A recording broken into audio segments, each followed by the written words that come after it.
Today I will be talking about the Boston Freedom Trail. It is marked by a red line on the city walkways which demonstrates all the historic land points. It is a 2.5-mile walk with about 16 historic landmarks between the beginning and the end of the trail. This is a great historic landmark because it involves both nature as well as the education of history, and it also involves the publicity of the city of Boston. All Freedom Trail tours are led by 18th century costume guides in full costume, and it was created in 1951. So within this, I'm taking a look at one of the articles that we were reading called Revolution in Boston, 8 Propositions for Public History on the Freedom Trail. So I'm looking at that and kind of making 3 points for my discussion board post this week. So my 3 points with looking at this article are publicity, being outside in nature, and education.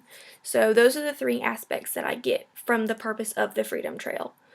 So with the Freedom Trail, we're looking at publicity being that the trail gives publicity to the city of Boston. Not only are tourists coming in to be on this trail to learn more about the historic importance of it, but you've also got people just interested. Some people aren't probably even interested in history, which is sad to say, but there are people that are not that interested in it. But being outside and seeing this is a kind of cool and kind of different, and it's not like just a museum where you're reading things off a wall, and it makes it come to life. So that is definitely intriguing and brings people in to the city of Boston.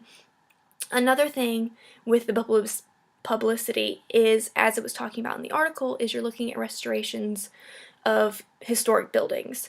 So not only are buildings on the tour being restored, but you've also got the awareness of other historic buildings in the city that are being brought to the attention, and seeing what a great thing this trail has been doing with allowing these buildings to be restored. It's wanting other buildings to kind of go in that similar fashion, not making a tour out of it, so to speak, but just restoring it and keeping its importance within the city.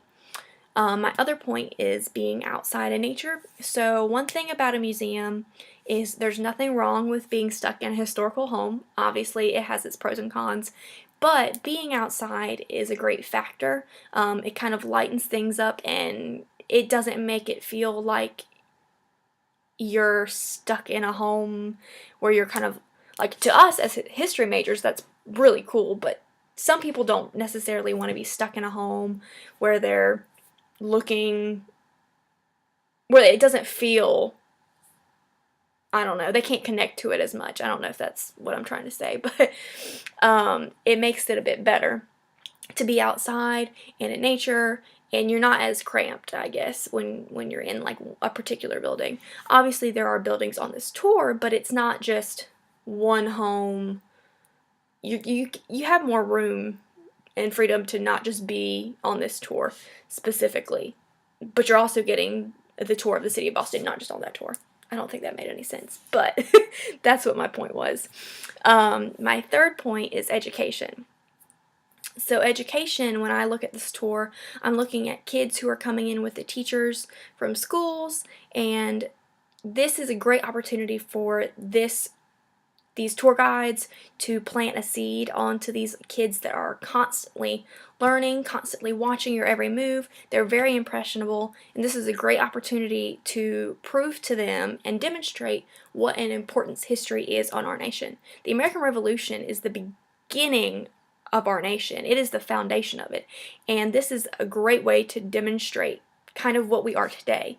It's the founding fathers. You know, you've got George Washington, Sam Adams, Benjamin Franklin, all of these great men and their stories, and being there and seeing it on young eyes is definitely impressionable. So some of the places that this tour goes on is you've got the Benjamin Franklin statue. There's the Old South Meeting House, the Old State House, Paul Revere's home, the Old North Church, Bunker Hill. All of these are great sites to be able to visit, and especially as people who love history, it's a great way to imagine what it was like during that time period. Thank you.